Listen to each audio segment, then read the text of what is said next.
এই বিপ্লবের এক মহান নায়ক, ঢাকা বিশ্ববিদ্যালয়ের এক চমকপ্রদ ছাত্র, ইনকিলাব মঞ্চের মুখপাত্র মোহাম্মদ ওসমান হাদি। আপনারা জানেন তাকে আজকে হত্যার উদ্দেশ্যে গুলি করা হয়েছে এবং এই ইনকিলাব মঞ্চের শ্রেষ্ঠতম এই মুখপাত্র, যিনি দ্ব্যর্থহীন কণ্ঠে, বয়সে অনেক ছোট, কিন্তু তার কণ্ঠ, তার পরিভাষা, তার চমৎকৃত এক আল্লাহ তাআলার অনন্য নেয়ামত। এই ওসমান হাদিকে তাকে রিকশায় যাচ্ছিল, এত নরম প্রকৃতি দেখেন না।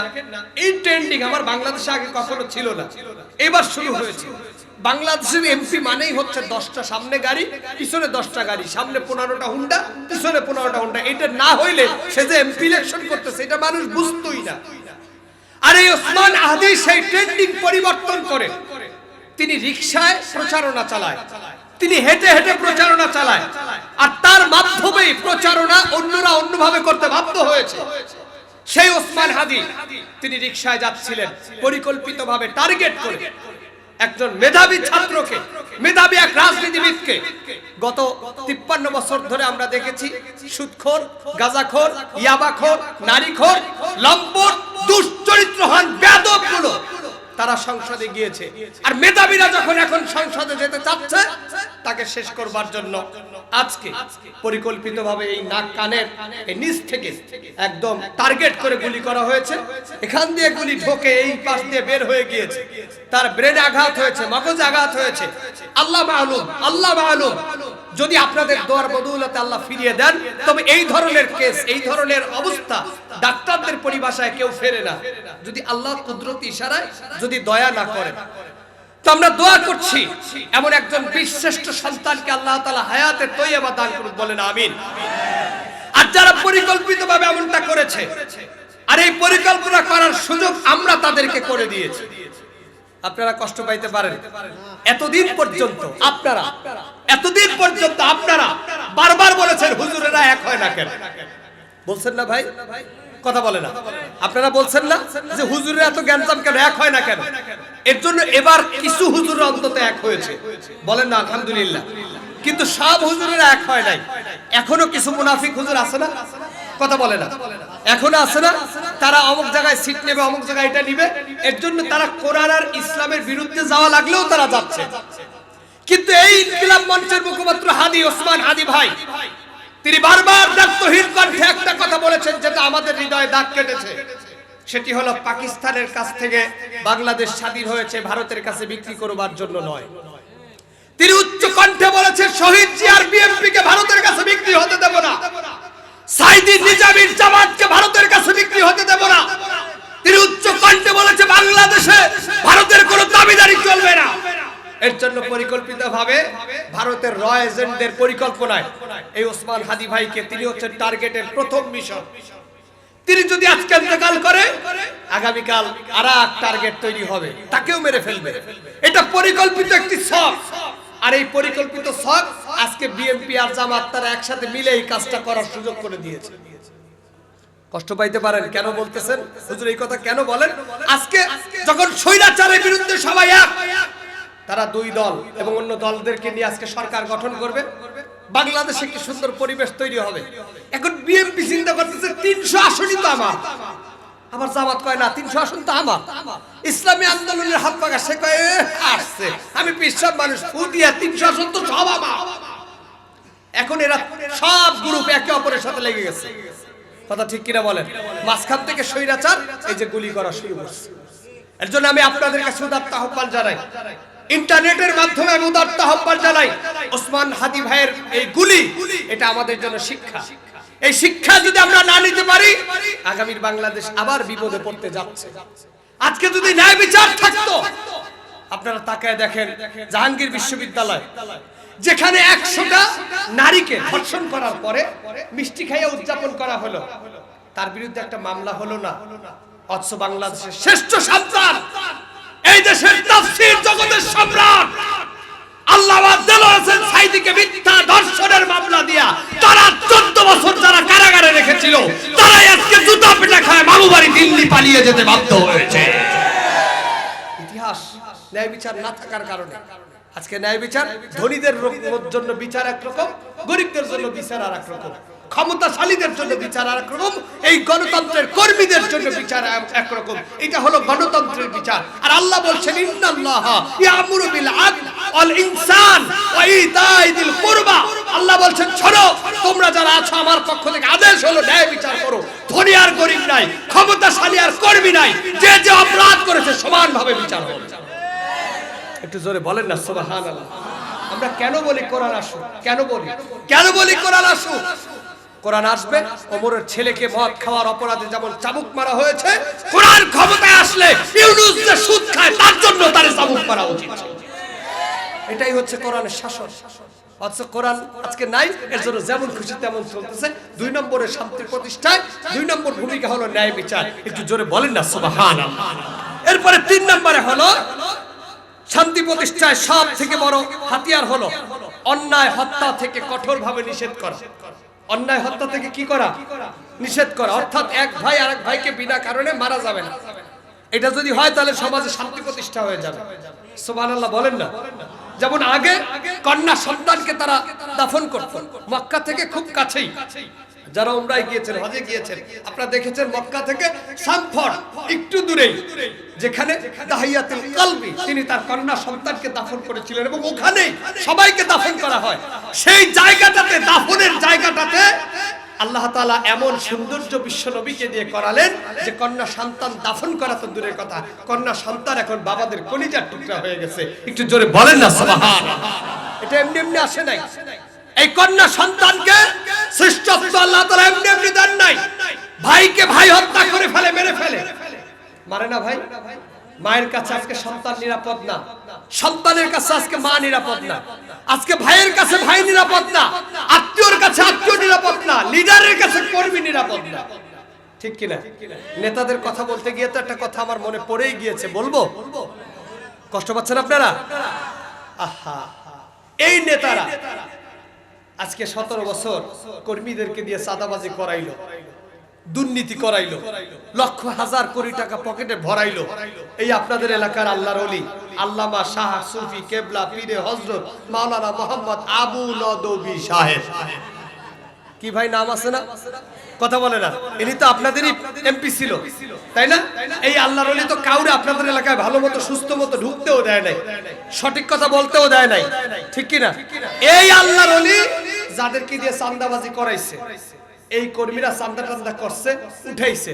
দেখেন না 17 বছর পরে সব এমপি মন্ত্রী, কেউ লন্ডনে, কেউ আবার ভারতে, কেউ আমেরিকায়, খুব পোস্টপাস নিয়ে, বউ ছেলে মেয়ে নিয়ে, ইল্লা মাশাআল্লাহ, ভালো আছে না? কথা বলে না, ভালো আছে না? টাকা চুরি চামারি কইরা সব চলে গেছে। কিন্তু আজকে কর্মীরা এমন বিপদে, এখন কর্মীদের যাওয়ার কোনো জায়গা নাই। বিএনপির পায়ে ধরে, জামাতের পায়ে ধরে, চাচা আপন পরাণ বাঁচা। আমাদের কাজ কি করা? নসিহত করা, মানা না মানা আপনাদের কাজ। এখন না মানলেও আলহামদুলিল্লাহ, মানলেও 17 বছর এই বাংলাদেশের সব আলেমরা ওয়াজ করেছে। কেমনে? একটু অ্যাঙ্গেলে। হুজুরেরা আবার ডিরেক্ট ওয়াজ করে না। কিভাবে করে? অ্যাঙ্গেল বুঝেন তো? এটা কোরআন আমাদেরকে হিকমা শিখিয়েছে। ডিরেক্ট বলো না, কৌশলে বলো। একটু জোরে বলেন না সুবহানাল্লাহ। 17 বছর ধরে বলা হয়েছে ওই যে ফেরাউন, এই গভর্নমেন্ট ফেরাউন থেকে শিক্ষা নেন, গভর্নমেন্ট নমরুদ থেকে শিক্ষা নেন। ওয়াজের ভিতরে বলেছে গভর্নমেন্ট নমরুদকে আল্লাহ সামনে জুতা পেটা করেছে। যারা এই কোরআনের বিরোধিতা করবে, ইসলামের বিরোধিতা করবে, টুডে অর টুমরো তাদেরকেও আল্লাহ জুতা পেটা করবে। বলেছে কি বলে নাই? কিন্তু দেখা গিয়েছে গভর্নমেন্ট আমাদের কথা শুনে নাই, রাখে নাই। কিন্তু ফলাফল কি হয়েছে? 17 বছর পরে আল্লাহ তাআলা এমন বেজ্জতি করেছেন যে পৃথিবীর ইতিহাসে এমন কোন নজির নাই। একটা দেশের পার্লামেন্টারিয়ান মেম্বার, 313 জন মেম্বার, বাংলাদেশের শ্রেষ্ঠতম সচিব যারা দায়িত্ব, প্রশাসনের বড় বড় কর্মকর্তা, সচিব থেকে আমলা কামলা পর্যন্ত, এমনকি জাতীয় মসজিদের খতিব সহ পালিয়ে গিয়েছে। এমন ইতিহাস আর পৃথিবীতে একটাও নাই। শুধু তাই নয়, 5ই আগস্ট গত বছর, এই 5ই আগস্টের আগে আওয়ামী লীগ ছাড়া কথা বললেই মারছে। কথা ঠিক কিনা বলেন? আওয়ামী লীগ ছাড়া 14 গোষ্ঠী, হুজুর আওয়ামী লীগ, পীর সাহেব আওয়ামী লীগ, বিএনপি আওয়ামী লীগ, জামাত ইসলাম আওয়ামী লীগ। কথা ঠিক কিনা বলেন? 5ই আগস্ট দুপুর 2টার পর আল্লাহর সিদ্ধান্ত হয়েছে, তার কুদরতি সিদ্ধান্ত। অনেকে আপনারা বলেন যে 5ই আগস্ট বিএনপি ঘটিয়েছে, কেউ কেউ বলে না না এটা মাস্টার মাইন্ড হলো জামাত ইসলাম, কেউ কেউ আবার বলে না না এটা অমক তমক করেছে। কিন্তু বিশ্বাস করেন, দিল থেকে বিশ্বাস করি, জামাত বিএনপি বা অন্য কোন দল তারা শুধু ওসিলা ছিল, মূলত আরশে আজিম থেকেই আল্লাহ তাআলা শেখ হাসিনার নাম কেটে দিয়েছিলেন। যার কারণে 5ই আগস্টের 2টার আগ পর্যন্ত বাংলাদেশে আওয়ামী লীগ ছাড়া কোনো শব্দ উচ্চারণ করা যাচ্ছিল না। 5ই আগস্টের 2টার পর থেকে আওয়ামী লীগ উচ্চারণ করার কোনো বৈধ সন্তানকে খুঁজে পাওয়া যাচ্ছিল না। পার্থক্য তৈরি হয়েছে না? কথা বলে না, পার্থক্য তৈরি হয়েছে না? তাহলে আমরা আলেমরা, আমরা যারা আপনাদেরকে নসিহত করি, আমাদের কাজ নসিহত করা। শোনা না মানা, বোঝা না বোঝা আপনার ব্যাপার। আপনার কবরে আপনি যাবেন, আমাদের কবরে আমরা যাব। আমরা জোর করে আপনাকে জান্নাতে নেব না, আবার জোর করেও জাহান্নামে পাঠাবো না। আমাদের টার্গেট হলো আমি আর আপনি একসাথে জান্নাতে যেতে চাই ইনশাআল্লাহ। তো কোথায় ছিলাম মনে আছে তো? বন্ধু বন্ধুকে কি করেছে? নসিহত করেছে। এখন বন্ধু শুনে নাই, বন্ধুর কি কিছু করার আছে? বন্ধু বলছে যাও বন্ধু, ঠিক আছে, তুমি যেহেতু নাস্তিকতায়, তুমি যেহেতু দক্ষতায়, তুমি যেহেতু গণতন্ত্রের উপরে ক্ষমতার আধিপত্য বিস্তার করে আল্লাহ এবং তার পয়গম্বরের ইতিহাস ভুলে গিয়েছো, যাও যাও যাও, তুমি বাজারে চলে যাও, গরু কিনে নিয়ে আসো, আমার পক্ষ থেকে তোমার জন্য আর কোনো নসিহত নাই। লোকটা বাজারে চলে গেছে। আচ্ছা বলেন তো, বাজারে একটা ভদ্রলোক ঘোরে, আমরা সবাই নাম শুনেছি, হয়তো অত বেশি সাক্ষাৎ হয় না। এই ভদ্রলোক কখনো কখনো প্যান্ট শার্ট টাই পরা, কখনো আমার মতো পাঞ্জাবি টুপিও পরা থাকতে পারে। আমি ব্যক্তিগতভাবে বলি, তিনি হলেন পকেট মায়ের রহমাতুল্লাহ আলাইহি। নাম শুনেছেন? একটু বলেন না, পকেট মায়ের নাম শুনেছেন? আপনাদের সাতকানিয়া পকেট মায়েরকে কি বলে? হ্যাঁ, যে বাবা কি বললেন? গিরা কাড়া। ও মাশাআল্লাহ, গিরা কাড়া।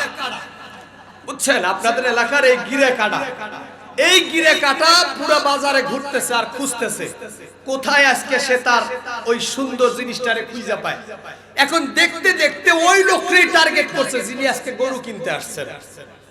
এখন টার্গেট চোর তো চোরই, চোর যখন চুরি করে তখন বলে আসসালামু আলাইকুম ভাইজান, আপনার পকেটে 1 লক্ষ টাকা আছে, ওই যে দেখা যায়, একটু মেহেরবানি করে দেন না, আমি চুরি করতে আসছি, একটু নিয়ে বাসায় চলে যায়। এইভাবেই তো বলে। আপনারা কি বুঝতেছেন না আমার কথা? এইভাবে বলে। কি করে? আপনি দাঁড়ায় থাকবেন, কথা বলবেন, হঠাৎ করে পকেটে হাত দিয়ে দেখবেন, ইল্লা মাশাআল্লাহ পকেট আছে মাগার। এখন গরুওয়ালা যিনি গরু কিনতে এসেছেন, উনি গরুর যে ব্যাপারী আছে সেখানে গিয়ে দাঁড়িয়ে আলোচনা করছেন, কথা বলছেন। এক পর্যায়ে গরুর ব্যাপারী বলছে, ভাই ঠিক আছে 1 লক্ষ টাকায় আমি গরু দিতে রাজি। আর উনিও বলছে ঠিক আছে আমি নিতেও রাজি। এখন গরুর ব্যাপারী বলছে ভাই টাকা দেন। এখন বেচারা পকেটে হাত দিয়ে দেখে পকেট আর পকেট নাই। পকেট ইতিমধ্যেই কক্সবাজার সমুদ্র সৈকত হয়ে গেছে। পকেটে যত হাত দেয় খালি নিচে যায়, কুল কিনারা আর খুঁজে পাওয়া, বলেন না কুল কিনারা আর খুঁজে পাওয়া। আচ্ছা, যার পকেটের কুল কিনারা নাই, তার কাছে টাকা নাই, যার কোনো টাকা নাই, তার কি বাজারে কোনো দাম আছে? একটু বলেন না, দাম আছে?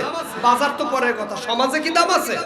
টাকা নাই যার, সমাজে মূল্য নাই তার। টাকা নাই যার, সমাজে দাম নাই তার। টাকা নাই যার, সমাজে কেউ তাকে মানুষ মনে করে না। আর টাকা থাকলেও লক্ষ হাজার কোটি টাকা দিয়া, টাকার ক্ষমতা দিয়া, ত্যাগী নেতা বাদ দিয়া নমিনেশনও বিক্রি হয় আমার বাংলাদেশে। কথা ঠিক কিনা বলেন? কিসের জোরে বলেন না? টাকার জোরে। টাকা আছে দেখবেন আপনি বিয়ের দাওয়াত পান, টাকা আছে দেখবেন আপনি মুসলমানের দাওয়াত পান, টাকা আছে দেখবেন আপনি মাহফিলের দাওয়াত পান, টাকা আছে সমাজের লোকজন, বুড়া ছোট খাটো মুরব্বী আবাল বৃদ্ধা সবাই দেখলেই আপনার একটা সালাম দেয়, আসসালামু আলাইকুম। ঠিক কিনা? আর যার টাকা নাই তারে ধাক্কা লাগলেও দেখে না চেহারাটা কার সাথে ধাক্কা লাগলো। কথা ঠিক কিনা? তাহলে এই টাকা যার নাই, ওই বেচারা আছে বলেন ওনারে কি গরুর ব্যাপারে গরু দেবে যে ভাই টাকা হারাইছে নিয়ে যান, 1 মাস পরে এসে দিয়ে এমন দেবে?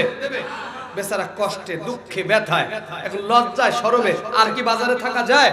এখন রিটার্ন ব্যাক করছে। প্রতিমধ্যে ওই যে বন্ধু মনে আছে তো, সে বসে আছে দেখার জন্য যে গরু কিনতে গেল আমার বন্ধু, দেখি কত বড় গরু কিনে নিয়ে আসে। যেই লোকটা যাওয়ার সময় মাথা উঁচা ছিল, গলা টান এবং বুকটা সিরা টান দিয়ে কইছিল ইনশাআল্লাহ বলবো কেন, এখন ওই লোকটা আসতেছে হাঁটায় পাওয়ার নাই, মাথাটা নিচু। বন্ধু ডাক দিয়ে বলছে, বন্ধু কি ব্যাপার? যাওয়ার সময় দেখলাম তোমার খুব মেজাজ, তোমার কি গরম, তোমার কি ধাক্কা, তোমার কি পাওয়ার, তোমার কি ক্ষমতা। এখন আসার সময় মাথা নিচু কেন, মনটা খারাপ কেন, কি হয়েছে? তুমি না গরু কিনতে গেলা, গরু কোথায়? এখন বন্ধু ডাক দিয়ে বলছে, বন্ধু বলিও না, ইনশাআল্লাহ টাকা চুরি হয়ে গেছে। কি বলছে একটু বলেন না, কি বলছে? এখন বলেন, এখন ইনশাআল্লাহ বললে কি আর টাকা ফেরত পাবে? ঘটনা যাবার তা ঘটে গেছে। কিন্তু আল্লাহ তাআলার পয়গম্বর সাইয়্যিদুনা নবিউনা মুহাম্মাদুর রাসূলুল্লাহ সাল্লাল্লাহু আলাইহি ওয়াসাল্লাম বলেছেন, শোনো মুসলমান মুমিনিন বান্দারা, যারা ভবিষ্যৎ কাজ করতে গিয়ে ইনশাআল্লাহ বলতে ভুলে যাও, অতবার তোমাদের মাইগ্রেন, তোমাদের মস্তিষ্ক, তোমাদের ব্রেন তোমাদেরকে মনে করিয়ে দেয় ইনশাআল্লাহ বলতে। যখন মনে পড়ে যায় শুধরে যদি তুমি ইনশাআল্লাহ বলো, আমি পয়গম্বর কথা দিলাম, তোমার ভবিষ্যৎ কাজ বাস্তবায়ন করবার জন্য আল্লাহ তার নিজ কুদরতি হাতে দায়িত্ব নিয়ে নেয়। আমি যদি এখন আপনাদেরকে সালামটা রিপিট ব্যাক দেই, আপনারা উত্তরটা জোরে দিতে পারবেন তো? এখনো তো ইনশাআল্লাহ ঠিক হইল না, একটু জোরে বলেন, সবাই বলেন। আল্লাহ কবুল করুক, বলেন আমিন। দেখি এই 10 মিনিটের নসিহত আপনাদের কাজে এসেছে কিনা, না আসলে মোনাজাত হয়ে যাবে ইনশাআল্লাহ। দেখি, আসসালামু আলাইকুম ওয়া রাহমাতুল্লাহি ওয়া বারাকাতুহু। কি আওয়াজে কি একটু পরিবর্তন ঘটেছে? তার মানে নসিহত কিছুটা উপকারে আসতেছে। সবাই বলেন আলহামদুলিল্লাহ। রব্বানা লাকাল হামদ হামদান কাসীরান তাইয়্যিবান মুবারাকান ফীহি। আল্লাহ আজকের মাহফিলকে কবুল করুক। এই মাহফিলকে ওসিলা করে এই এলাকার সমস্ত কবরের আযাব বন্ধ করে দেখ। যারা অসুস্থ আছে তাদেরকে সুস্থতা দান করে দেখ। যারা বিপদগ্রস্ত তাদের বিপদকে মাফ করে দেখ। আমরা যারা উপস্থিত হয়েছে আমাদের সমস্ত গুনাহ মাফ করে দেখ। এবং শেষ মুহূর্ত পর্যন্ত আল্লাহ তাআলা আমাদের প্রত্যেককে জান্নাতি হিসাবে কবুল ও মঞ্জুর করে নেক। আমি আজকে পবিত্র কালামুল্লাহ, যেহেতু আপনাদের নির্দিষ্ট একটি বিষয় দেওয়া আছে, শান্তির সমাজ প্রতিষ্ঠায় সাইয়্যিদুনা নবিউনা মুহাম্মাদুর রাসূলুল্লাহ সাল্লাল্লাহু আলাইহি ওয়াসাল্লামের ভূমিকা কি ছিল, এই বিষয়ে আপনাদের আজকের টপিক। সেই আলোকে পবিত্র কালামুল্লাহ চমৎকার একটি সূরা, সূরার নাম হলো সূরাতুল আম্বিয়া, এর 107 নম্বর আয়াত তেলাওয়াত করেছি। উদ্দেশ্য হলো আপনাদেরকে সাল্লাল্লাহু আলাইহি ওয়াসাল্লাম যে শান্তি প্রতিষ্ঠা, যে প্রচার প্রসার করেছিলেন, সেই বিষয়ে একটু আপনাদেরকে অবগত করা। আল্লাহ তাআলা আমাকে বলবার, আপনাদেরকে শুনবার তৌফিক দান করুক, বলেন আমিন। আমি আলোচনায় যাওয়ার আগে একটু দুঃখ এবং ভারাক্রান্ত হৃদয় নিয়ে একটি কথা বলতে বাধ্য হচ্ছি। আজকে বাংলাদেশের সমস্ত মানুষ ঐক্যবদ্ধ হলো, যেই স্বৈরাচার বা যারা দেশটাকে দখল করার এক নীরব পায়তারা করেছিল, স্বাধীনতার সার্বভৌমত্বকে রক্ষার নামে যারা ভারতের কাছে বাংলাদেশকে বিক্রি করে দিতে চেয়েছিল, সমস্ত দল মত নির্বিশেষে তারা এক হয়ে একটি নির্দিষ্ট দল, একটি নির্দিষ্ট গোষ্ঠীর বিরুদ্ধে এক বিপ্লব ঘটিয়ে সোনার বাংলাদেশ তৈরি করলো। সেই বিপ্লবের এক মহান নায়ক, ঢাকা বিশ্ববিদ্যালয়ের এক চমকপ্রদ ছাত্র, ইনকিলাব মঞ্চের মুখপাত্র মোহাম্মদ ওসমান হাদি, আপনারা জানেন তাকে আজকে হত্যার উদ্দেশ্যে গুলি করা হয়েছে। এবং এই ইনকিলাব মঞ্চের শ্রেষ্ঠতম এই মুখপাত্র, যিনি দ্ব্যর্থহীন কণ্ঠে, বয়সে অনেক ছোট, কিন্তু তার কণ্ঠ, তার পরিভাষা, তার চমৎকৃত এক আল্লাহ তাআলার অনন্য নেয়ামত। এই ওসমান হাদিকে, তাকে রিকশায় যাচ্ছিল, এত নরম প্রকৃতি, দেখেন না, এই ট্রেন্ডিং আমার বাংলাদেশে আগে কখনো ছিল না, এবার শুরু হয়েছে। বাংলাদেশের এমপি মানেই হচ্ছে 10টা সামনে গাড়ি, পিছনে 10টা গাড়ি, সামনে 15টা হুন্ডা, পিছনে 15টা হুন্ডা। এটা না হইলে সে যে এমপি ইলেকশন করতেছে এটা মানুষ বুঝতোই না। আর এই ওসমান হাদি সেই ট্রেন্ডিং পরিবর্তন করে তিনি রিকশায় প্রচারণা চালায়, তিনি হেঁটে হেঁটে প্রচারণা চালায়, আর তার মাধ্যমেই প্রচারণা অন্যরা অন্যভাবে করতে বাধ্য হয়েছে। সেই ওসমান হাদি তিনি রিকশায় যাচ্ছিলেন পরিকল্পিতভাবে টার্গেট করে একজন মেধাবী ছাত্রকে, মেধাবী এক রাজনীতিবিদকে। গত 53 বছর ধরে আমরা দেখেছি সুদখোর, গাঁজাখোর, ইয়াবাখোর, নারীখোর, লম্পট, দুশ্চরিত্রহীন বেয়াদবগুলো তারা সংসদে গিয়েছে। আর মেধাবীরা যখন এখন সংসদে যেতে চাচ্ছে, তাকে শেষ করবার জন্য আজকে পরিকল্পিতভাবে এই নাক কানের নিচ থেকে একদম টার্গেট করে গুলি করা হয়েছে। এখান দিয়ে গুলি ঢোকে এই পাশ দিয়ে বের হয়ে গিয়েছে, তার ব্রেনে আঘাত হয়েছে, মগজে আঘাত হয়েছে। আল্লাহ মালুম, আল্লাহ মালুম যদি আপনাদের দোয়ার বদৌলতে আল্লাহ ফিরিয়ে দেন, তবে এই ধরনের কেস, এই ধরনের অবস্থা ডাক্তারদের পরিভাষায় কেউ ফেরে না, যদি আল্লাহ কুদরতি ইশারায় যদি দয়া না করেন। তো আমরা দোয়া করছি এমন একজন বীরশ্রেষ্ঠ সন্তানকে আল্লাহ তাআলা হায়াতে তৈয়বা দান করুন, বলেন আমিন। আর যারা পরিকল্পিতভাবে এমনটা করেছে, আর এই পরিকল্পনা করার সুযোগ আমরা তাদেরকে করে দিয়েছি, আপনারা কষ্ট পাইতে পারেন। এতদিন পর্যন্ত আপনারা বারবার বলেছেন হুজুরেরা এক হয় না কেন, বলছেন না ভাই? কথা বলে না, আপনারা বলছেন না যে হুজুরেরা এত জ্ঞানজাম কেন, এক হয় না কেন? এর জন্য এবার কিছু হুজুর অন্তত এক হয়েছে, বলেন না আলহামদুলিল্লাহ। কিন্তু সব হুজুরেরা এক হয় নাই, এখনো কিছু মুনাফিক হুজুর আছে না, কথা বলে না, এখনো আছে না? তারা অমুক জায়গায় সিট নেবে, অমুক জায়গায় এটা নিবে, এর জন্য তারা কোরআন আর ইসলামের বিরুদ্ধে যাওয়া লাগলেও তারা যাচ্ছে। কিন্তু এই ইনকিলাব মঞ্চের মুখপাত্র হাদি ওসমান হাদি ভাই, তিনি বারবার দায়িত্বহীন কণ্ঠে একটা কথা বলেছেন যেটা আমাদের হৃদয়ে দাগ কেটেছে। সেটি হলো পাকিস্তানের কাছ থেকে বাংলাদেশ স্বাধীন হয়েছে ভারতের কাছে বিক্রি করবার জন্য নয়। তিনি উচ্চ কণ্ঠে বলেছেন শহীদ জিয়ার বিএনপি কে ভারতের কাছে বিক্রি হতে দেব না, সাইদি নিজামীর জামাতকে ভারতের কাছে বিক্রি হতে দেব না। তিনি উচ্চ কণ্ঠে বলেছে বাংলাদেশে ভারতের কোনো দাবিদারি চলবে না। এর জন্য পরিকল্পিতভাবে ভারতের র এজেন্টদের পরিকল্পনায় এই ওসমান হাদি ভাইকে, তিনি হচ্ছেন টার্গেটের প্রথম মিশন। তিনি যদি আজকে ইন্তেকাল করে, আগামীকাল আরেক টার্গেট তৈরি হবে, তাকেও মেরে ফেলবে। এটা পরিকল্পিত একটি ছক, আর এই পরিকল্পিত ছক আজকে বিএনপি আর জামাত তারা একসাথে মিলে এই কাজটা করার সুযোগ করে দিয়েছে। কষ্ট পাইতে পারেন, কেন বলতেছেন হুজুর এই কথা কেন বলেন? আজকে যখন স্বৈরাচারের বিরুদ্ধে সবাই এক, তারা দুই দল এবং অন্য দলদেরকে নিয়ে আজকে সরকার গঠন করবে, বাংলাদেশে একটি সুন্দর পরিবেশ তৈরি হবে। এখন বিএনপি চিন্তা করতেছে 300 আসনই তো আমার, আবার জামাত কয় না 300 আসন তো আমার। ইসলামী আন্দোলনের হাত পাকা সে কয় আসছে, আমি পিছাব মানুষ ফু দিয়া 300 আসন তো সব আমার। এখন এরা সব গ্রুপ একে অপরের সাথে লেগে গেছে, কথা ঠিক কিনা বলেন? মাঝখান থেকে স্বৈরাচার এই যে গুলি করা শুরু করছে। এর জন্য আমি আপনাদের কাছে উদাত্ত আহ্বান জানাই, ইন্টারনেটের মাধ্যমে আমি উদাত্ত আহ্বান জানাই, ওসমান হাদি ভাইয়ের এই গুলি, এটা আমাদের জন্য শিক্ষা। এই শিক্ষা যদি আমরা না নিতে পারি, আগামীর বাংলাদেশ আবার বিপদে পড়তে যাচ্ছে, কথা ঠিক কিনা বলেন? সুতরাং আল্লাহ তাআলা হাদি ভাইকে সুস্থতা, শেফা, আজলা, কামেলা দান করুন, বলেন আমিন। এবং বাংলাদেশের সমস্ত দলকে ঐক্যবদ্ধতার সহিত আল্লাহর কোরআনকে পার্লামেন্টে নিয়ে বাংলাদেশের কোরআন পরিচালনার তৌফিক দান করুন, বলেন আমিন। আমি আর কথা বাড়াবো না, আমি পবিত্র কালামুল্লাহর কি সূরা বলেন তো? সূরাতুল আল আম্বিয়া, সবাই বলেন সূরাতুল আল আম্বিয়া। এই সূরার কত নম্বর আয়াত? 100, একটু সবাই বলেন না কত নম্বর?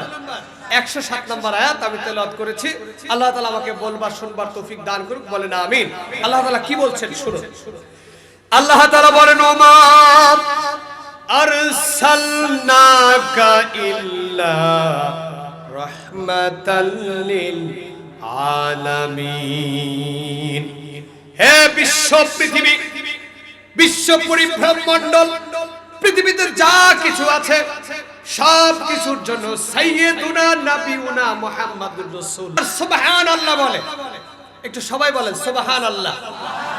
এই যে যারা সুবহানাল্লাহ বললেন, এটার ওজন কত আপনারা তো কখনো একটু পরিমাপ করেন নাই, মাপেন নাই। সুবহানাল্লাহর ওজন কত?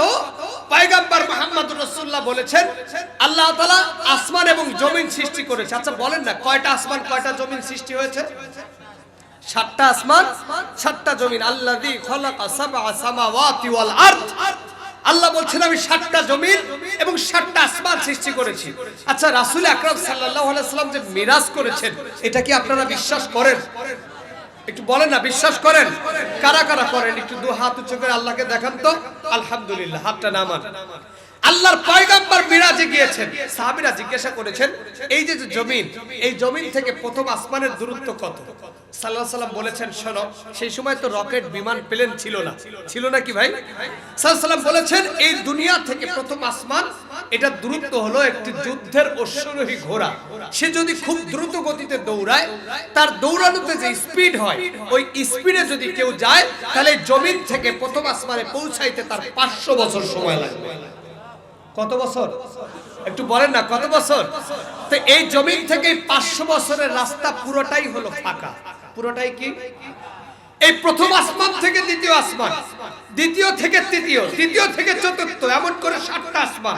সাল্লাল্লাহু আলাইহি সাল্লাম বলেছেন এই প্রত্যেকটা আসমান থেকে প্রত্যেকটা আসমানের মাঝখানে 500 বছরের ফাঁকা রাস্তা। কত বছরের ফাঁকা রাস্তা? এই 7ই আসমানের উপরে আপনি গেলে পয়গম্বর বলেছেন বিশাল বড় একটা সাগর। একটু সুবহানাল্লাহ বলবেন না? এই সাগরটা এই 7 আসমানের উপরে। আচ্ছা, কোনোদিন কি সাগর থেকে পানি পড়ে এই জমিন তলিয়ে গিয়েছে? সাগর সাগরের মতো চলছে। সাল্লাল্লাহু আলাইহি সাল্লাম বলেছেন এই সাগরটা লম্বা পথে নয়, চওড়া পথে পানি দিতে 500 বছর সময় লাগে। সুবহানাল্লাহ বলবেন না? এই 500 বছর পাড়ি দেওয়ার পরে আপনি যেখানে পৌঁছাবেন সেখানে দেখবেন বিশাল বিশাল বড় একজন ফেরেশতা, যারা 8 জন সংখ্যা। সাল্লাল্লাহু বলেছেন যারা হচ্ছে সংখ্যায় 8 জন, তারা আল্লাহ তাআলার আরশকে কাঁধে নিয়ে দাঁড়িয়ে আছে। আর একটু জোরে বলেন না? সাহাবীরা জিজ্ঞাসা করেছে পয়গম্বর এই ফেরেশতাদের উচ্চতা কত বড়? আল্লাহর পয়গম্বর মুহাম্মদুর রাসূলুল্লাহ বলেছেন শোনো, এই ফেরেশতাদের টাকনু থেকে গিরা পর্যন্ত আসতে সময় লাগে 500 বছর, গিরা থেকে মাজা পর্যন্ত আসতে সময় লাগে 500 বছর, মাজা থেকে ঘাড় পর্যন্ত আসতে সময় লাগে 500 বছর। এই আরশটা পার হওয়ার পরে আপনি যেখানে পৌঁছাবেন এটার নাম হলো সিদরাতুল মুনতাহা। একটু জোরে বলেন না সুবহানাল্লাহ। এটা একটা গাছ, এই গাছ থেকে 2টি নদী প্রবাহিত হয়েছে, একটি পৃথিবীতে আর একটি হলো জান্নাতে। সুবহানাল্লাহ বলবেন না? এই গাছটা পাড়ি দিতে সময় লাগে 500 বছর।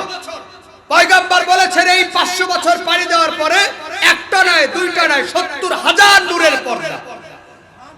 কত হাজার? বলেন না কত হাজার? এই 70,000 নূরের পর্দা, প্রত্যেক পর্দা থেকে প্রত্যেক পর্দার দূরত্ব 500 বছরের রাস্তা।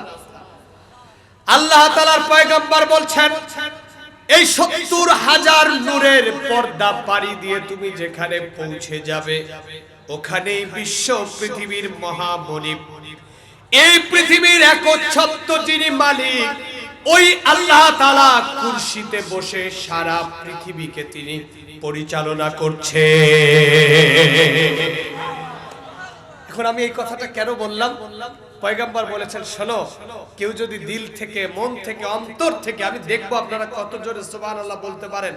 পয়গম্বর বলেছেন কেউ যদি দিল থেকে, মন থেকে, অন্তর থেকে একবার রব্বে কাবার পবিত্রতা ঘোষণা করে, আল্লাহর পয়গম্বর বলেছেন এই যত ফাঁকা জায়গার কথা আমি বললাম, আল্লাহ তাআলা সমস্ত ফাঁকা জায়গা সওয়াব দিয়া এক সুবহানাল্লাহর বিপরীতে তার আমলনামায় ঢোকায়া দেন।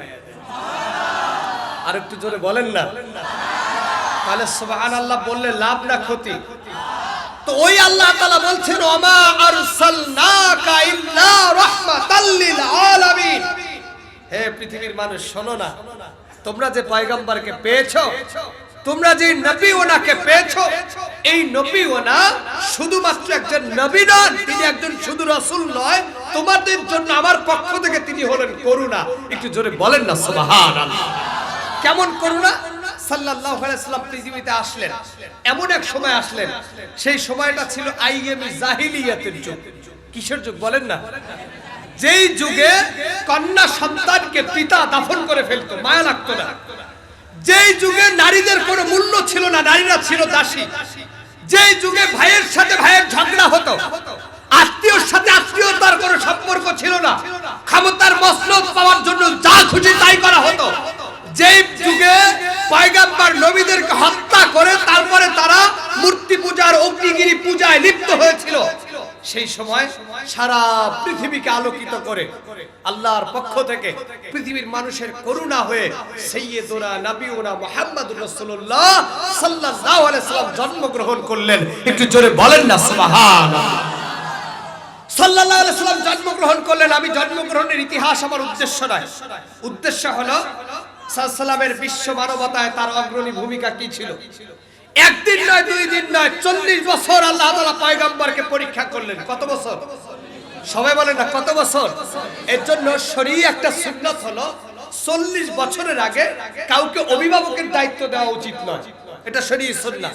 আর আমাদের দেশে তো 21 বছর 22 বছর লিডার হয়ে যায়, নেতা হয়ে যায়, নেতার ছেলে নেতা আছে না ভাই, পীরের ছেলে পীর। আমাদের দেশে দুটো ট্রেন্ডিং যা ছেলেদের জন্য ফরজ। একটা হলো নেতার ছেলে যদি চোর হয় পরবর্তীতে ওই নেতা হবে, এটা নিয়ম। কথা ঠিক কিনা বলেন?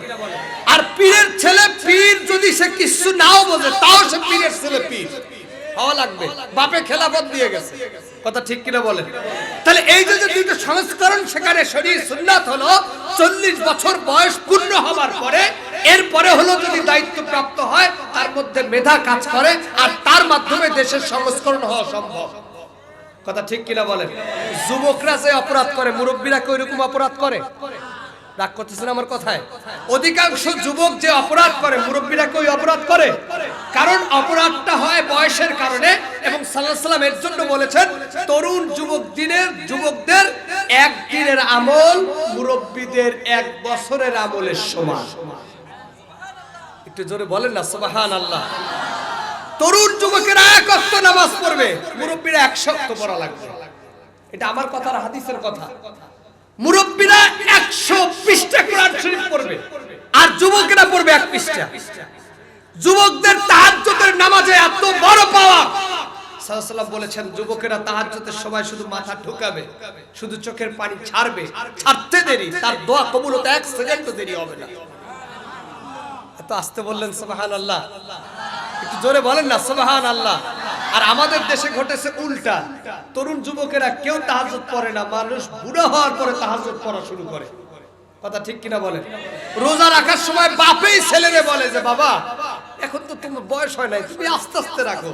আর বেটার বুড়া হয়ে গেছে, মুরব্বি, ক্ষুধায় কষ্ট হয়, এখন সে রোজা রাখতেই আছে। আছে না ভাই? অথচ তার রোজা আর যুবকের রোজার মধ্যে পার্থক্য আছে না? তো সাল্লাল্লাহু আলাইহি সাল্লামের শরীয়ত সুন্নাত হলো কত বছর? বলেন না কত বছর? তো এর জন্য আল্লাহ তাআলা পয়গম্বরকে চাইলেই শুরুতেই নবুয়তের দায়িত্ব দিতে পারতেন, কিন্তু দেন নাই, দিয়েছেন 40 বছর বড় বয়সে। একটু জোরে বলেন না সুবহানাল্লাহ। তো এই 40 বছর বয়সে পয়গম্বর নবুয়তের দায়িত্ব পেলেন। আপনারা জানেন পয়গম্বর যখন নবুয়তের দায়িত্ব পেলেন, পয়গম্বরের কি পিতা এবং মাতা জীবিত ছিল? একটু সবাই বলেন না। আল্লাহ তাআলা পয়গম্বরকে বললেন শোনো পয়গম্বর, فَأَمَّا الْيَتِيمَ فَلَا تَقْهَرْ وَأَمَّا السَّائِلَ فَلَا تَنْهَرْ وَأَمَّا بِنِعْمَةِ رَبِّكَ فَحَدِّثْ। আল্লাহ তাআলা বলছেন হে পয়গম্বর, তোমাকে আমি এতিম রূপে পেয়েছিলাম। এই পৃথিবীতে তোমার বাবা মা কেউ ছিল না, জন্মের আগেই তোমার পিতা ইন্তেকাল করেছিলেন, জন্মের পরে 6 বছর বয়সে তোমার মাকেও আমি নিয়ে নিয়েছি। আমি আমার কুদরতি হাতে তোমাকে লালন পালন করেছি। পিতা মাতা পৃথিবীর যেই স্বাদ আল্লাহ, সেই স্বাদ আল্লাহ তোমার উপরে আমি ন্যস্ত করি নাই, বরং আমি আল্লাহ তোমাকে আমার মনের মতো করে লালন পালন করে পরিপক্ক বানাইয়া 40 বছর সময়ে আমি আল্লাহ তোমাকে নবুয়তের দায়িত্ব দিয়ে দিয়েছি। যখন পয়গম্বর নবী, তখন পয়গম্বর স্বামী। সুবহানাল্লাহ বলবেন না? নবুয়তের দায়িত্ব যখন পয়গম্বর পেয়েছেন, তার 15 বছর আগেই পয়গম্বর বিবাহ করেছেন। পয়গম্বরের বয়স ছিল 25 বছর, আর যাকে বিবাহ করেছেন তার বয়স ছিল 40 বছর। একটু জোরে বলেন না সুবহানাল্লাহ। মাঝে আপনাদেরকে একটা সুন্নাত বলে দেই। আমরা হুজুরেরা, অধিকাংশ হুজুর দেখি 4 বিয়ের ওয়াজ করে। এই ওয়াজটা যদিও আপনাদের বিরুদ্ধে যাবে, আপনারা আবার কষ্ট পেয়েন না। হুজুরেরা কয় বিয়ের ওয়াজ করে? কি ঘটনা সত্যি না মিথ্যা? হুজুররা বারবার বলে 4 বিয়ে করা সুন্নাত। বলে না ভাই? কোরআন শরীফে আছে 4 বিয়ে করা ফরজ। বলে কি বলে না? আপনারা কি রাগ করতেছেন? আর আপনারাও কাঁসা দিয়ে এরকম বাইন্দা শোনেন হুজুর ওয়াজ করতেছে, এরপরে বাসায় যেয়ে বলেন ম্যাডাম শুনছেন তো? কি বলেন কি বলেন না? এটা তো সত্য কথা, কিন্তু আপনারা মজার ব্যাপার জানেন না, হুজুরেরা 4 বিয়ে করা সুন্নতের কথা বলে, কিন্তু হুজুরেরা এটাও জানে না যে আল্লাহর পয়গম্বর প্রথম স্ত্রী থাকা অবস্থায় দ্বিতীয় বিবাহ করেন নাই, প্রথম স্ত্রী থাকা অবস্থায় দ্বিতীয় বিবাহ না করাটাও সুন্নত। সুবহানাল্লাহ কয় না? ওয়াজ আপনাদের বিপক্ষে চলে গেছে, এর জন্য একটু জোরে বলেন না সুবহানাল্লাহ। আল্লাহ কোরআনে কি বলেছেন, ভাষাটা কি ছিল? তুমি যদি 4টা বিবাহ করতে পারো করো, যদি দেখো তুমি পারো না বিয়া 3টা করো, যদি দেখো 3টা পারো না বিয়া 2টা করো, আর যদি দেখো তুমি ইনসাফ করতে পারবে না, একজনের সাথে আর একজনের সমবন্টন করতে পারবে না, খবরদার 2টা বিয়ে করো না, একটা নিয়েই সন্তুষ্ট থাকো। সুবহানাল্লাহ কয় না? তাহলে আল্লাহর পয়গম্বর যখন নবুয়ত প্রাপ্ত হলেন, তিনি স্বামীর সাথে একজন নারীর কমিউনিকেশনে সৌন্দর্য কেমন হবে সেই সুন্নাতটা সর্বপ্রথম প্রতিষ্ঠা করেছে পয়গম্বর মুহাম্মদুর রাসূলুল্লাহ সাল্লাল্লাহু আলাইহি ওয়াসাল্লাম। একটু জোরে বলেন না সুবহানাল্লাহ। সাল্লাল্লাহু এই সুন্নাতটা জারি করলেন। সাল্লাল্লাহু আলাইহি ওয়াসাল্লামের বয়স যখন 25, খাদিজার বয়স তখন কত বলেন না, কত? তাহলে আপনার থেকে সিনিয়র পারসন প্রয়োজনে বিবাহ করা এটাও সুন্নাত। এটাও কি বলেন না, এটাও কি? আমি যদি 40 বছরের একটা মেয়েকে বিয়ে করি, পুরো এলাকায় দেখবেন গ্যাঞ্জাম লেগে গেছে, সাংবাদিক পুরো বাংলাদেশের সব সাংবাদিক এসে দেখবেন আমার দরজায়, এই হুজুরের চরিত্র ভালো না, লোকটা বেশি সুবিধার না, মাইয়ার খুঁজে পেল, এই হায় তালাক করে বিয়ে করছে। বলবে কি বলবে না? কথা বলে না, বলবে কি বলবে না? কারণ এরা আল্লাহর পয়গম্বরের পক্ষ থেকে শান্তির সুন্নাতটাকে মাইনাস করে এরা আব্রাহাম লিঙ্কনের গণতন্ত্রের সুন্নাত আমাদেরকে এমন ভাবে ঢুকাইছে যে শান্তি প্রতিষ্ঠায় মুহাম্মদুর রাসূলুল্লাহর যে ভূমিকা, তারা সেই ভূমিকাকে নিশ্চাল করে দিয়ে দিয়েছে। কথা ঠিক কিনা বলে? তো সেই জায়গাটাতে 1 নম্বর হলো নবুয়ত পাওয়ার পরে রাসূল সাল্লাল্লাহু আলাইহি ওয়াসাল্লাম যে স্বামী ছিলেন এবং বিবাহের 3টা সুন্নাত রাসূল সাল্লাল্লাহু আলাইহি ওয়াসাল্লাম শান্তির জন্য আদায় করেছেন। একটু জোরে বলেন না সুবহানাল্লাহ। রাসূল সাল্লাল্লাহু আলাইহি ওয়াসাল্লামের বয়স যখন 40, খাদিজা বিনতে খুয়াইব রাদিয়াল্লাহু তাআলা আনহা পয়গম্বরের স্ত্রী, প্রথম স্ত্রী, তার বয়স তখন হলো 55, 15 বছর বয়সের ডিসটেন্স। কত বছর বলেন না, কত বছর? তো নবুয়তের দায়িত্ব পয়গম্বর মুহাম্মদুর রাসূলুল্লাহ যখন পেয়েছেন, তখন তিনি শুধুমাত্র কি বলেন, স্বামী। শুধুমাত্র কি? তার কোনো ভাই আছে? তার কোনো বোন আছে? তার মা আছে? তার বাবা আছে? নাই। তার যে আছে সে হলো দাদা, চাচা। মুহাম্মদুর রাসূলুল্লাহ সাল্লাল্লাহু আলাইহি ওয়াসাল্লামকে আল্লাহ তাআলা হেদায়েতের আলো, নূরের আলো, কোরআনের আলো তাকে দিলেন। আমি ওদিকে যাব না, আমি শান্তির প্রতিষ্ঠায় রাসূল সাল্লাল্লাহু আলাইহি ওয়াসাল্লামের ভূমিকা বোঝাচ্ছি আপনাদেরকে। আল্লাহর পয়গম্বর খাদিজা বিনতে খুয়াইব রাদিয়াল্লাহু তাআলা আনহাকে ভালোবেসে মহব্বত করে ঘটনাগুলো বললেন, আপনারা সবাই জানেন। খাদিজা শোনার সাথে সাথে আল্লাহর পয়গম্বরকে বলে দিলেন যে আপনি যেহেতু হাজা নবিয়ুনা মুহাম্মদুর রাসূলুল্লাহ, নিঃসন্দেহে আমি আপনার সাথে, আপনার দলে, আপনার মতে, আপনার ইসলামের সাথে আমিও শামিল হয়ে গেলাম। একটু জোরে বলেন না সুবহানাল্লাহ। আল্লাহর পয়গম্বরের সাথে তিনি শামিল হলেন, তার সমস্ত অর্থবৃত্ত তিনি দান করে দিলেন। এখন মুহাম্মদুর রাসূলুল্লাহর স্ত্রীর প্রতি মহব্বত বাড়ছে না কমছে? এখন স্ত্রীর প্রতি যে শান্তি, শ্রেষ্ঠত্ব আদায় করতে হবে, ওই যুগে কিন্তু এটা ছিল না। অর্থাৎ স্ত্রীকে বানানো হয়েছিল দাসী। কি বানানো হয়েছিল বলেন না, কি বানানো হয়েছিল? দাসী। কিন্তু সাল্লাল্লাহু আলাইহি ওয়াসাল্লাম সেখানে স্ত্রীকে সম্মান দেওয়া শুরু করলেন। আল্লাহ তাআলা পয়গম্বর আবু হুরায়রা রাদিয়াল্লাহু তাআলা আনহু তিনি হাদিস খানা বর্ণনা করেছেন। তিনি বলেন, পয়গম্বর মুহাম্মদুর রাসূলুল্লাহ সাল্লাল্লাহু আলাইহি ওয়াসাল্লামের ভালোবাসার কলিজার স্ত্রী, মহব্বতের স্ত্রী, এই জগতের শ্রেষ্ঠ মহিষিনী নারী, যারে আল্লাহ তাআলা স্বয়ং নিজেই সালাম দিয়েছেন, যিনি ইসলামের জন্য সমস্ত অর্থ যিনি ব্যয় করে দিয়েছেন, যার সমস্ত সম্পত্তি ইসলামের রাস্তায় যিনি দান করেছেন, ওই খাদিজা বিনতে খুয়াইব রাদিয়াল্লাহু তাআলা আনহা যখন ইন্তেকাল করলেন, আল্লাহর পয়গম্বর এই ইন্তেকালের শোক সহ্য করতে পারছিলেন না। যেহেতু তিনি নবী, বিশ্ব মানবতার মুক্তির দূত হিসেবে তিনি এসেছেন, বিশ্ব শান্তির মূল ভূমিকায় যেহেতু তিনি এসেছেন, আল্লাহর পক্ষ থেকে বান্দার ডাক এসে গেলে তার আর কিছু করার থাকে না। পয়গম্বর মুহাম্মদুর রাসূলুল্লাহ সাল্লাল্লাহু আলাইহি ওয়াসাল্লাম খাদিজা বিনতে খুয়াইবকে নিয়ে কবরে চলে গেলেন। আল্লাহর পয়গম্বরের হাদিস সাক্ষী, আল্লাহর পয়গম্বর খাদিজা বিনতে খুয়াইবকে দাফন করলেন।